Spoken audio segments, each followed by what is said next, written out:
I'm Mandi McLeod. Welcome to Straight Talk, brought to you by Straight Furrow. In this week's show, meat processors must stop dancing on a pinhead and get real about the future of the red meat sector. We discuss why these harsh words from former meat and wool chair are coming so long after his term. According to Wikipedia, Kiwi women, and rural women in particular, are slobs who regard femininity as a weakness. Really? And Massey University lecturer and Green Party member Dr Mike Joy lambasts the rural press for their sycophantic acceptance of not-so-dirty dairy's impact on water quality. Is he right? We ask our guests for their views. Joining me today is Sarah Speight, CEO of Dairy Women's Network and Editor-in-Chief of the National Business Review, Nevil Gibson. Welcome. Hello. Hi, Mandy. Now, Sarah, I'm going to come to you to start with. We've got a leader in our sheep and beef sector who has at times been the chair of meat and wool. He has been on the board of the Wool Equities, so he's been in positions of leadership.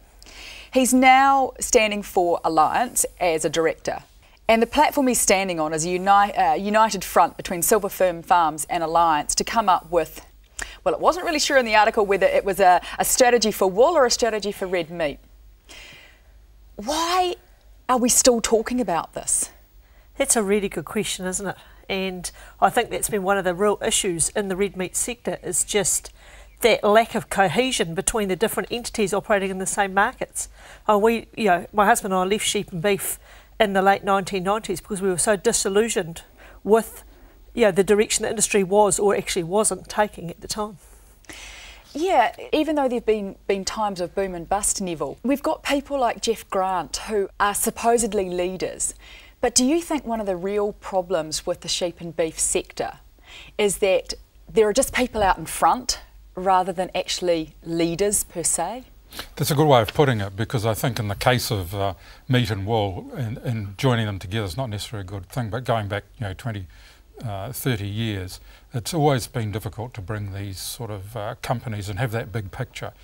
Companies don't like being forced into monopolies. The sellers don't like monopolies either, and the buyers certainly don't like them. And I think it's the nature of business that the meat industry has a long history.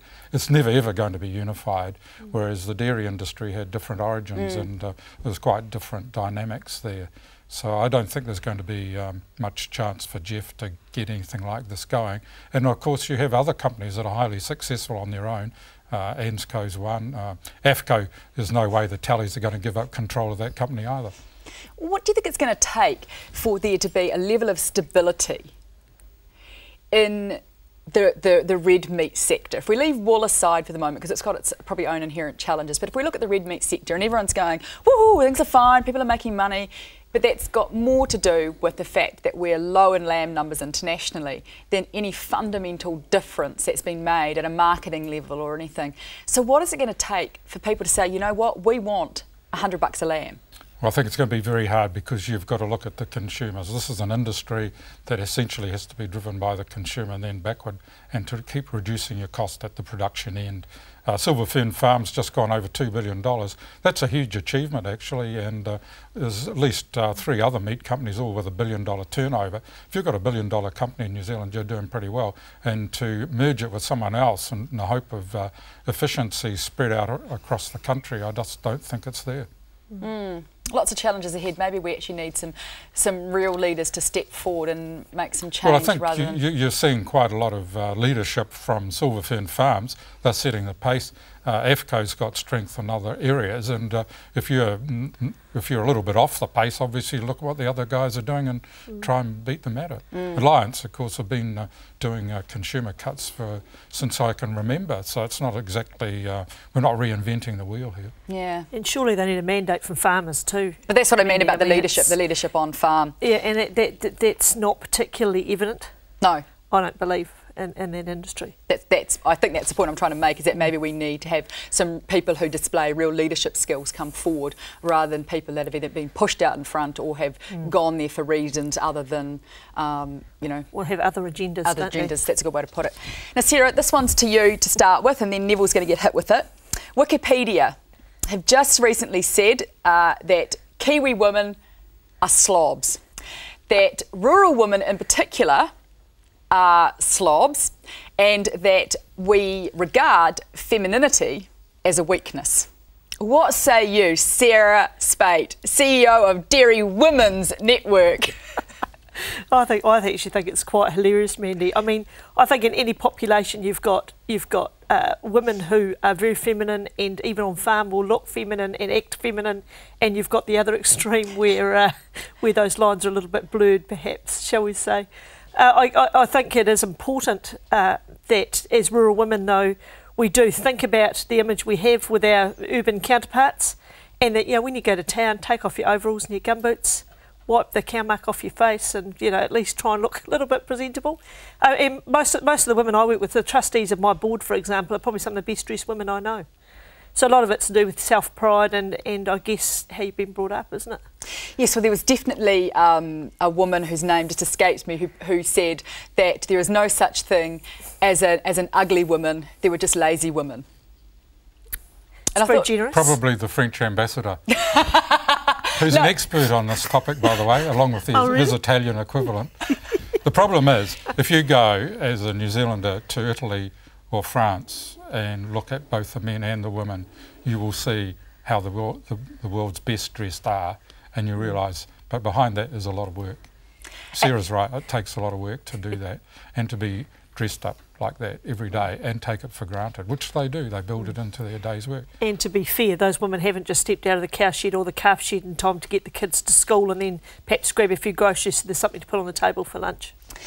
Dr. Mike Joy has called the media sycophantic for its acceptance or non-questioning around dairying's impact on the environment, and that believes that it's not the individual dairy farm per se that's to blame, but the collective. Well, this is a dangerous assumption, you see, because when you do the collective thing, and New Zealand's waterways have been graded internationally, we come out pretty much on top.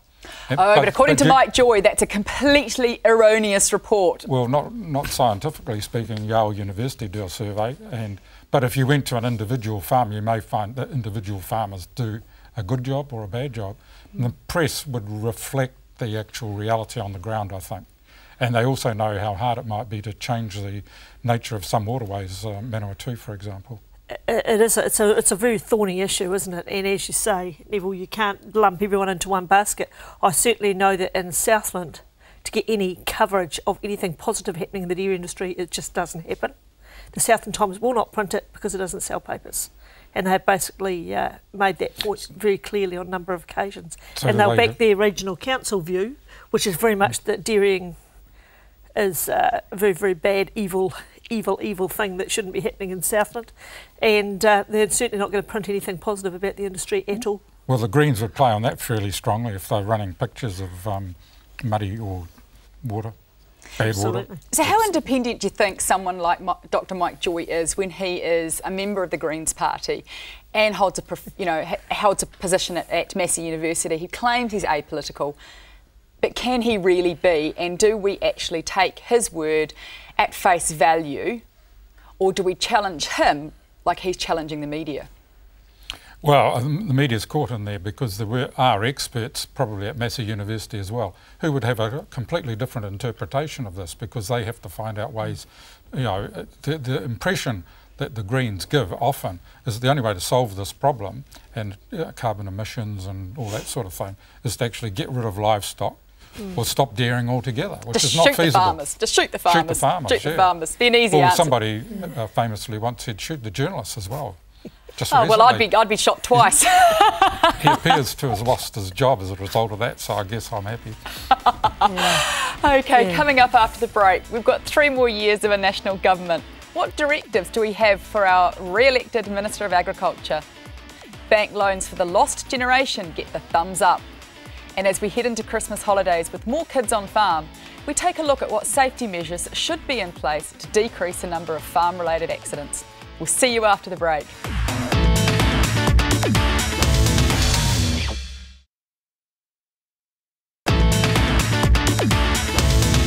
Welcome back to Straight Talk, brought to you by Straight Furrow. Last week, we had the announcement, well, not so new, but when I say last week, actually this week, had the announcement of the National Government's next term. what is your directive to our Minister of Agriculture, who we assume is going to be David Carter again? From my perspective, I think the rural-urban divide issue needs to be addressed very strongly. I think if the National Party are serious, national government are serious about agriculture being the backbone of a thriving, export-led economy, then they need to get serious about addressing that issue, because that's certainly one thing that's going to hold us back in the near future. Obviously, there's issues like irrigation, which are top of the priority list. I'm thrilled to see the PGP fund, Primary Growth Partnership funding money starting to come into play.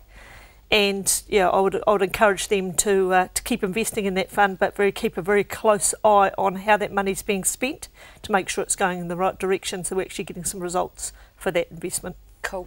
Neville, I think the government's got a lot of runs on the board, and they're not really appreciated. And we saw that in the election, where the entire country and the electorates all go national, and the biggest landslide we've ever seen. But under MMP, of course, the cities get to balance that off with a lot of left-wing parties. But the government hasn't really come through clearly articulating that it is going to make the boat go faster.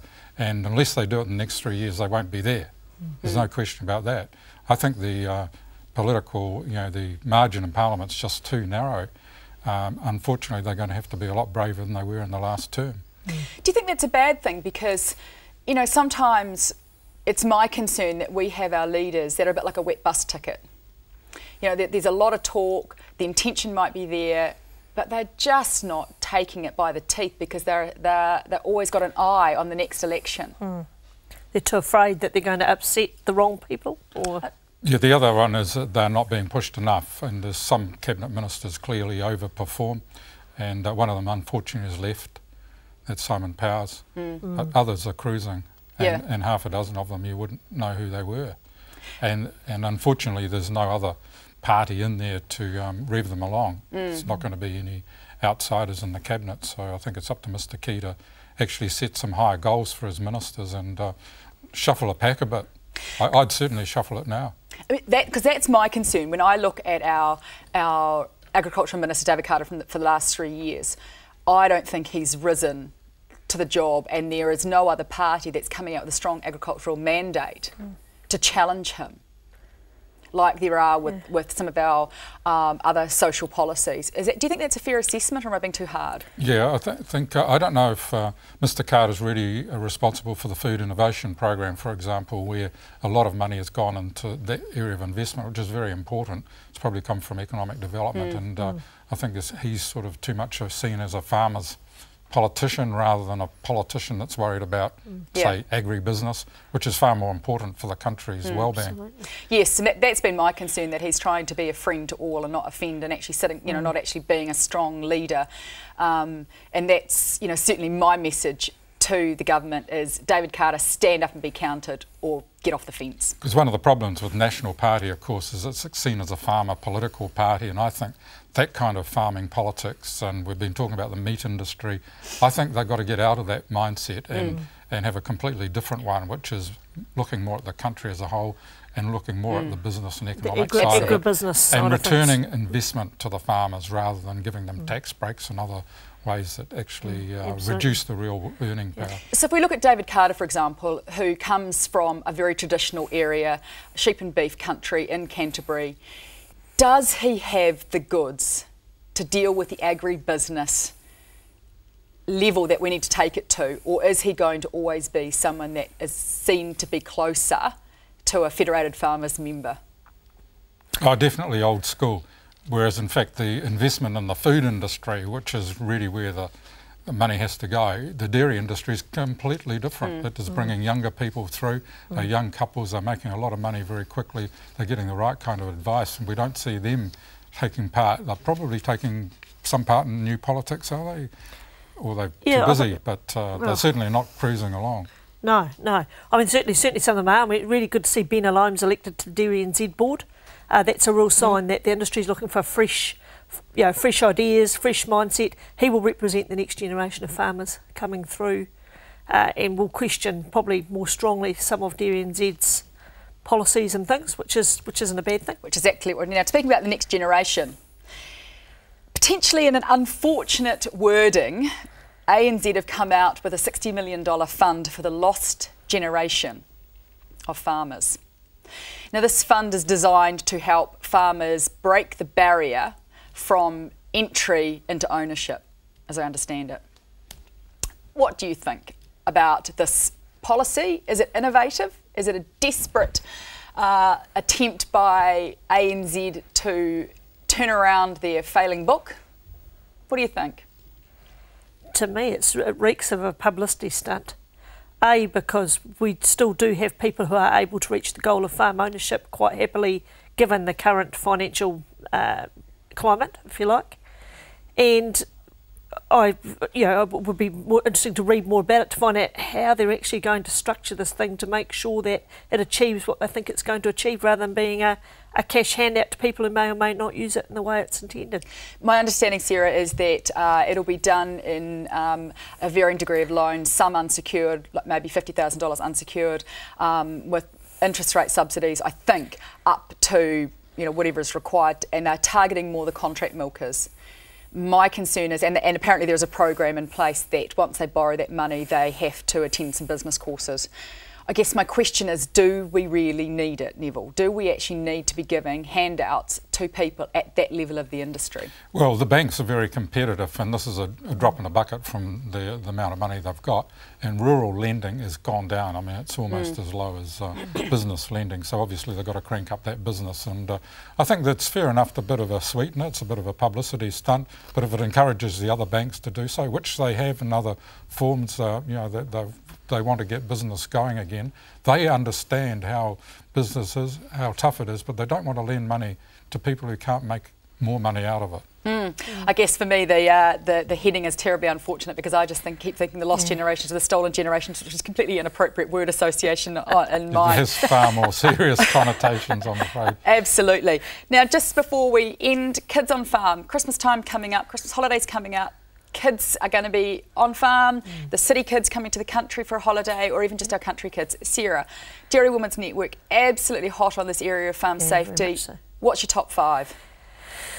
We've just run a series of workshops with the Department of Labour looking at quad bike safety, and the Department of Labour inspectors were all very quick to point out this is probably the only workplace we have. It's very unique in that your workplace and your home are integral, so there are going to be kids around.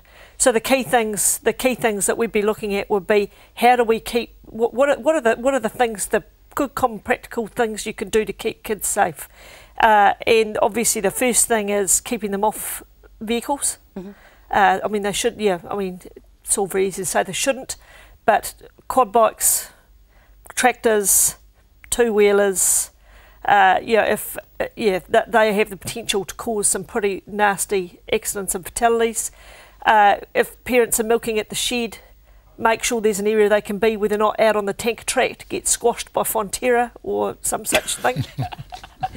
Hopefully we won't be having enough of that. Neville, quickly, do you think that, with kids on farm, do we need to mollycoddle them? Not that Sarah is suggesting that by any stretch of the imagination, or is there a balance in there? Are we tending to take it? Well, it'd be two groups of kids, wouldn't it? It'd be the people who already live on the farms, and they should be aware of all these things. Then there's their visiting cousins from the city, to whom it's all a big adventure, but they don't have cars going past their house at 100 kilometres an hour or more in narrow roads, and it's high, and you can't just bike up and down the street in many country areas now. And so those city kids do need the extra support, word of lessons, advice, I'd say so. Okay, so if you've got kids on farm, give them a bit of training, tell them what you expect, tell them where the dangers are. Now, after the break, we're going to ask Sarah and Neville what's got them fired up. Is it going to be a rant, or will it be a rave? Join us after the break to find out.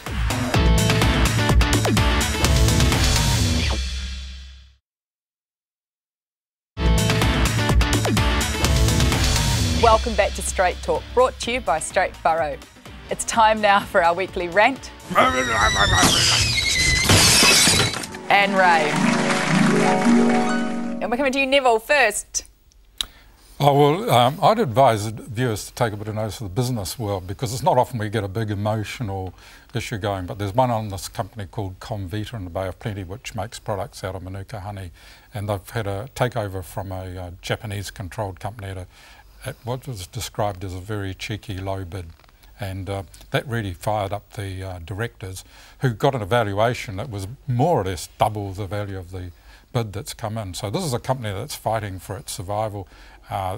Obviously the bidding company can offer a little bit more, but they came out yesterday and they said, well, we might set up an opposition rather than pay that big price because we don't think the company's worth it. So shareholders are converter. You've really got the tiger by the tail. They will have the end say. Will they sell out or will they not? Everyone should have a look into that one, because this is a successful Kiwi company, could be gobbled up by an overseas company. People get quite worked up about that. Don't they just? We'll watch that space with interest, won't we? Certainly will. Sarah. I'd just like to have a rave about the Dairy Industry Awards, Mandy. It's that time of year again where competitions are becoming pretty thick on the ground. We've got the Young Farmer competition, which I think is going to run quite a bit earlier than normal this year. I think the final's in May, isn't it? And we've also got people ramping up for the Dairy Industry Awards. So, you know, I guess good luck to all the people out there who are entering. I think it's a neat opportunity to examine your own business and look at where you're going and have to justify that to someone else and get some feedback.